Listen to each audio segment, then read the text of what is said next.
মানে এতক্ষণ আপনারা দুজন আমাকে মিথ্যা কথা বলছিলেন? হ্যাঁ, কারণ বুদ্ধিটা আমি দিয়েছিলাম। আরে যাচাই করে নিতে হবে না আমার বাবু যাকে ঘরের বউ করে আনছে সে কিরকম মেয়ে, আমার বাবুর জন্য উপযুক্ত কি না, বুঝেছো? আসলে যাচাই করে নিতে হবে না তুমি আমার সঙ্গে থাকবে কি থাকবে না, না তুমি আমার সঙ্গে পয়সার জন্য মিশছো। আসলে কি জানো তো, মাসি না আমাকে খুব ভালোবাসে। আমার ছোটোবেলা থেকে মা নেই তো, মাসি আমাকে একদম মায়ের মতো স্নেহ করেই বড় করেছে। তো উনিই আমাকে এই বুদ্ধিটা দিলেন যে যাকে তুই এত ভালোবাসিস, এত বিশ্বাস করিস, আদতেও সে তোর যোগ্য কি না। তো আজকে তোমার এই ভালো যোগ্যতা প্রমাণটা আমি পেলাম।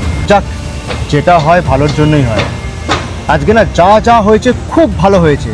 আর তুমি আমায় বলেছিলে না যে তুমি আমাকে টাকার জন্য ভালোবাসো না, তুমি নাকি আমাকে দেখে আমায় পছন্দ করে ভালোবেসেছিলে।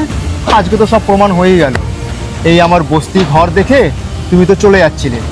ভালো, তাহলে যাও তুমি তোমার রাস্তায় আর আমি আমার রাস্তায়। এই না না না, সরি গো, আমার ভুল হয়ে গেছে, প্লিজ আমাকে মাফ করে দাও। আমার না এই ভাঙাচোরা বাড়িটা দেখে খুব খারাপ লেগেছিল। আমি সত্যি তোমায় খুব ভালোবাসি সুদীপ্ত, প্লিজ তুমি আমাকে মাফ করে দাও। আমি এরকম ভুল আর কখনো করব না। ছাড়ো, অনেক হয়েছে সুমি। তুমি যদি আমাকে সত্যি ভালোবাসতে না, এইভাবে মাঝ রাস্তায় আমাকে হাত ছেড়ে দিয়ে কোনোদিনও চলে যেতে না।